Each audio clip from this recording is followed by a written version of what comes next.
सभी साथियों नमस्कार। कैसे उम्मीद करता हूँ अच्छे होंगे। मेरा नाम है विकास यादव। स्वागत आप सभी का फिर से सक्सेस हरियाणा यूट्यूब चैनल के ऊपर। आज की वीडियो है ग्रुप डी कॉमन कैडर और डिपार्टमेंटल जो प्रमोशन के बारे में विलिंगनेस का जो पोर्टल आया है उसके बारे में डिटेल से बात करूंगा, क्योंकि वो पोर्टल खुले उससे पहले आपको पता होना चाहिए कि आप लोगों के लिए क्या क्या चीज सही है, किसके लिए किसमें फायदा है किसमें नहीं है।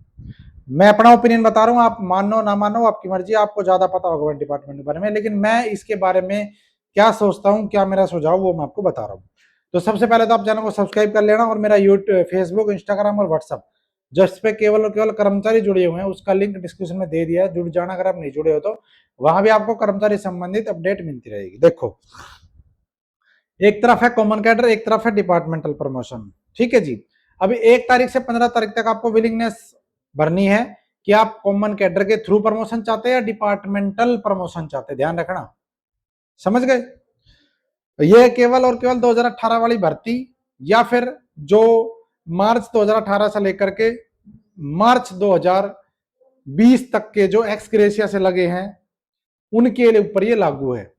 उसके बाद वाले, क्योंकि ये जो नोटिफिकेशन जो कॉमन कैडर का जो एक्ट आया था वो उस डेट से पहले वालों का रोड़ा था कि भाई ये भर्ती के बाद आया, इसलिए जिस डेट को कॉमन कैडर का एक्ट ऑफिशियली आ गया था 2020 में, उसके बाद वाली पे तो कोई संशय नहीं है, वो तो कॉमन कैडर में ही रहेंगे सारे। उससे पहले वाले का मैटर वो क्लियर है। अब देखो, कॉमन कैडर के लिए प्रमोशन कोटा 30% कर दिया, विभाग के लिए 20%। जो विभागीय रूल है उसमें 20% ही है, क्लियर। लेकिन इनको मिला के 50% नहीं होगा, ये ध्यान रखना। इसके बारे में आगे बात करूंगा डिटेल में, वीडियो देखियो तो समझ में आ जाएगा। दूसरा आता है कि जी कॉमन कैडर में फायदा क्या है। कॉमन कैडर में एक फायदा ये है कि आपका प्रमोशन किसी भी डिपार्टमेंट में हो सकता है जहां पे जगह मिले, अगर आपकी सीनियरिटी ठीक ठाक है तो। दूसरा डिपार्टमेंटल जो प्रमोशन है उसमें यह है कि आप उसी डिपार्टमेंट में प्रमोट होंगे जो आपकी सीनियरिटी होगी, जब सीट खाली होगी उसी हिसाब से। दूसरी बात। तीसरी बात, कॉमन कैडर में रहने का सबसे बड़ा फायदा किसको? सबसे बड़ा फायदा उसको है जिन विभागों में पहले भी, आपसे पहले भी आप देखते होंगे 15-15, 20-20 साल में प्रमोशन जिन विभागों में होते थे, जैसे एजुकेशन डिपार्टमेंट है, पीडब्ल्यूडी वगैरह, ये है इरिगेशन है, लंबे चौड़े जो डिपार्टमेंट्स हैं, तो जिन डिपार्टमेंट में पहले भी 15-15, 20-20 साल तक प्रमोशन नहीं होते थे वो डिपार्टमेंट के लिए कॉमन कैडर बेस्ट है। और जिन विभागों में प्रमोशन 3-4-5 साल में हो ही जाता था, फास्ट था, छोटा डिपार्टमेंट था, जल्दी हो जाता था, उनके लिए डिपार्टमेंटल प्रमोशन अच्छा है अगर आपकी सीनियरिटी अच्छी है तो। ठीक है। अगली बात, जो कर्मचारी विभाग बदल करके किसी दूसरे डिपार्टमेंट में आए थे, जैसे कोई पुलिस से आ गया, कोई हेडक्वार्टर से फील्ड में आ गया, कोई कहीं से, जो कर्मचारी बदल के आए थे उनके लिए कॉमन कैडर ही बेस्ट है। क्यों? देखो, अब मेरे पास एक दिन में इस तरह की भी बातें हो रही थी कि जी जो डिपार्टमेंट बदल के आ गए यहाँ पे, और अगर वो कॉमन कैडर से बाहर वाला ऑप्शन विलिंग कर दे तो क्या उनको वापस उसी डिपार्टमेंट में भेज दिया जाएगा? तो मेरे हिसाब से ऐसा तो होगा नहीं। ठीक है, वो तो जो हो लिया वो तो पहले का है। लेकिन जो बदल कर आए हैं उनको कॉमन कैडर में रहने के लिए क्यों बोल रहा हूं? डिपार्टमेंटल उनको नुकसान क्या है? देखो, जो बंदा बदल के आया, आपने ध्यान दिया होगा जब पोर्टल खुला था बदलने का, उस टाइम पे ये चीज थी कि जो भी बंदा जो कॉमन कैडर के थ्रू किसी भी डिपार्टमेंट में पोस्ट या विभाग बदल के जा रहा है वो नए डिपार्टमेंट में सीनियरिटी में लास्ट होगा। कॉमन कैडर की सीनियरिटी सेम रहेगी, जो उसके नंबर के अकॉर्डिंग, अगर मान लो किसी सीनियरिटी 18,000 में से 5,000 थी तो वो सदा 5,000 ही रहेगी। कितनी बारी बदल ले कोई दिक्कत नहीं। हाँ, बीच में जो बंदे छोड़ जाएंगे उनकी तो घटती रहेगी, लेकिन वो लास्ट नहीं होगा। लेकिन जिस डिपार्टमेंट में वो गया है उसमें वो लास्ट हो जाएगा। कैसे? अगर मान लो, एग्जांपल दे रहा हूं, अगर कोई कर्मचारी पहले था, मान के चलो चीफ सेक्रेटरी ऑफिस में, और वो वहां से बदल के आ गया मान के चलो एग्रीकल्चर डिपार्टमेंट में। अब मेरे डिपार्टमेंट बहुत सारे आ रखे हैं, अब मान के चलो मेरे डिपार्टमेंट में जो फील्डमैन आया वो आए 2019 में दिसंबर के आसपास बदल के आए। उससे पहले 424 फील्डमैन लगे थे डिपार्टमेंट में। अब 424 की सीनियरिटी बन गई। उन 424 में जनरल के भी थे, एससी के भी थे, बीसीए, बीसीबी, ईडब्ल्यूएस और आपका ईएसएम कोटा भी और ईएसपी कोटा भी, ये सारे थे। इनकी सीनियरिटी बन गई 424 तक की। ठीक है। अब जो ईएसएम कोटा या ईएसपी कोटा है तो इनकी तो सीधी सी बात है कट ऑफ कम थी, या फिजिकल हैंडीकैप है उनकी कट ऑफ कम थी, तो उनकी सीनियरिटी 424 तक आ गई।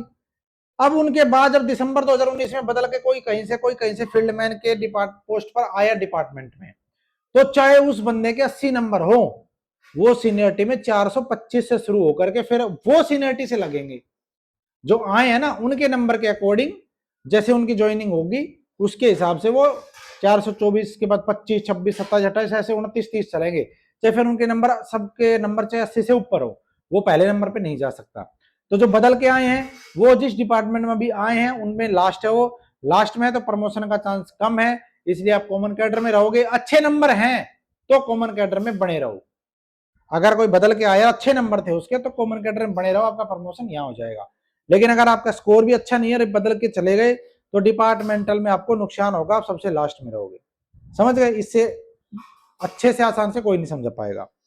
अगला है जी, कुछ कर्मचारी ऐसे जिनको केवल और केवल क्लर्क बनना जी, कैसे भी बना दो, कहीं बना दो, बस बना दो।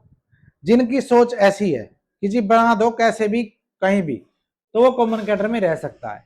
लेकिन जिन डिपार्टमेंट में कुछ डिपार्टमेंटल पोस्ट है और जो कर्मचारी योग्यता रखते हैं, वैसे तो कॉमन कैडर में भी इसका प्रावधान है कि डिपार्टमेंटल पोस्ट का डाटा एचआरडी को भेजेगा, उसके बदले एचआरडी एक पोस्ट पे 3 बंदों को भेजेगा, वो भी प्रोसेस है। लेकिन जिन्होंने यही कर दिया कि मैं कॉमन कैडर की बजाय मैं डिपार्टमेंटल प्रमोशन लेना चाहता हूं, तो ऐसे बंदे जिनके डिपार्टमेंट में जेई का प्रमोशन होता हो, वीएलडी का होता हो, कोई ड्राइवर वगैरह का, या कोई भी पोस्ट लगा लो जो डिपार्टमेंटल हो, जैसे रोडवेज में मैकेनिक है, इलेक्ट्रीशियन है पीडब्ल्यूडी में, ठीक है, इस टाइप की जो पोस्टें हैं, तो जो उन पोस्टों पे जाना चाहता है वो डिपार्टमेंटल ही अपना अप्लाई करे कि मैं डिपार्टमेंट में ही प्रमोशन लेना चाहता हूं, ताकि उसकी अथॉरिटी डिपार्टमेंट के पास चले जाए, डिपार्टमेंट पर अपने हिसाब से जब कर देगा, वो मर्जी है।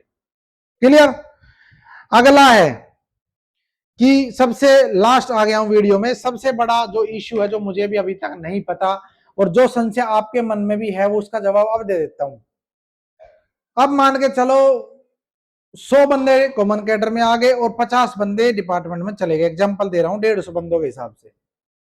100 ने कह दिया हम तो कॉमन कैडर में रहेंगे, 50 ने कह दिया हम डिपार्टमेंट में रहेंगे, मान के चलो 150 ही बंदे हैं टोटल, ठीक है। अब बात यह आती है जी, कॉमन कैडर वाला तो सभी डिपार्टमेंट में प्रमोट हो सकता है और जो डिपार्टमेंटल बंदा करके गया वो केवल अपने डिपार्टमेंट में जा सकता है। तो जो बंदा कॉमन कैडर का मान के चलो टॉप पे है, जिसके नंबर 80 हैं, और जो डिपार्टमेंट में गया है उसके नंबर मान के चलो 75 है, किसी के जो ट्रेजरी में है, अब जो 80 वाला है उसका प्रमोशन अगर ट्रेजरी में करने की लेवलिंग करे, वो बाद में पोर्टर क्या खुलेगा तो आगे की बात है जब प्रमोशन होगा। लेकिन अगर मान के चलो वो भी प्रमोशन ट्रेजरी में एलिजिबल है और जो ट्रेजरी में उसका तो है ही है ट्रेजरी के लिए, तो 80 वाला सीनियर होगा या 75 वाला विभाग वाला सीनियर होगा, पोस्ट मान के चलो एक ही है वहां पे एग्जांपल के लिए, तो फिर वो कॉमन कैडर वालों को लोड करेंगे या डिपार्टमेंट वालों को लोड करेंगे? इस चीज का उत्तर अभी मेरे पास नहीं है। इस चीज का उत्तर देंगे एचआरडी के हायर अथॉरिटी जो अधिकारी है वो, कि आप करोगे कैसे। मान के चलो आपने तो कर दिया कि कॉमन कैडर किसी ने कर दिया डिपार्टमेंटल, लेकिन होगा कैसे, सीट अलॉट कैसे होंगी कि भाई कॉमन कैडर के लिए 30% कोटा है, डिपार्टमेंट के लिए 20% कोटा है। अब जिन डिपार्टमेंटों में बंदे डिपार्टमेंट के लिए वेट कर रहे हैं, इधर कॉमन कैडर वाला वेट कर रहा है, कॉमन कैडर तो सब जगह है, उसके लिए तो निर्धारित कुछ है नहीं कि वो तो एग्रीकल्चर में जाएगा या पीडब्ल्यूडी में जाएगा, वो तो कहीं भी जा सकता है। तो कहीं भी जब जाएगा तो उस डिपार्टमेंट के फिर डिपार्टमेंट वाले बंदे कहाँ जाएंगे, और अगर डिपार्टमेंट वालों का प्रमोशन कर दिया तो फिर कॉमन कैडर वाले कहाँ जाएंगे। तो इन चीजों का संशय आपके मन में है, मुझे पता है। आप भी सोच रहे हो सीनियर कौन होगा, प्रमोशन कैसे होगा, सीट अलॉट कैसे होंगी। मेरे मन में भी अभी मेरे पास भी इसका उत्तर नहीं है। मैं भी कोशिश करूंगा इसका जवाब लेने की, आप लोग भी ट्राई करो। और आप लोगों के अगर पास कोई जवाब है, मान के चलो कोई हेडक्वार्टर वगैरह में जिसको पता ही हो इसका आंसर, तो भाई कमेंट कर देना कि कैसे होगा। बाकी इसका जवाब एचआरडी वाले ज्यादा अच्छे से दे पाएंगे अगर उन्होंने प्लानिंग करियर ये लेटर निकाला है तो। 1 तारीख से 15 तारीख तक के लिए आपको पोर्टल खुलेगा, उस पर आपको विलिंगनेस करनी है।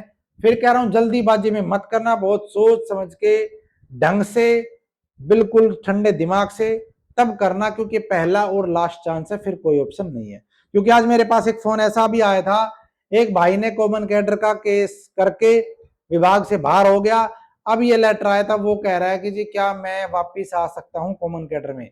तो मैंने कह दिया भाई नहीं आ सकता। क्यों? क्योंकि आप कोर्ट से ऑर्डर लेके आ रहे हो कि आपको विभाग में ही प्रमोशन दिया जाए। तो जब कोर्ट का ऑर्डर है, कोर्ट का ऑर्डर डिपार्टमेंट में जा चुका, तो फिर आपको वापस कॉमन कैडर में कैसे ही किया जाएगा। तो जो सोच समझ के बिल्कुल ठंडे दिमाग से बढ़िया से जब करना है, कोई जल्दीबाजी नहीं है। धन्यवाद। जय हिंद, जय भारत, जय हरियाणा। आपका दिन शुभ। वीडियो को लाइक और शेयर कर देना। आगे कोई अपडेट आएगी तो मैं शेयर करूंगा। मेरा टेलीग्राम, व्हाट्सएप और फेसबुक सभी का लिंक डिस्क्रिप्शन में, और चैनल को सब्सक्राइब कर लेना।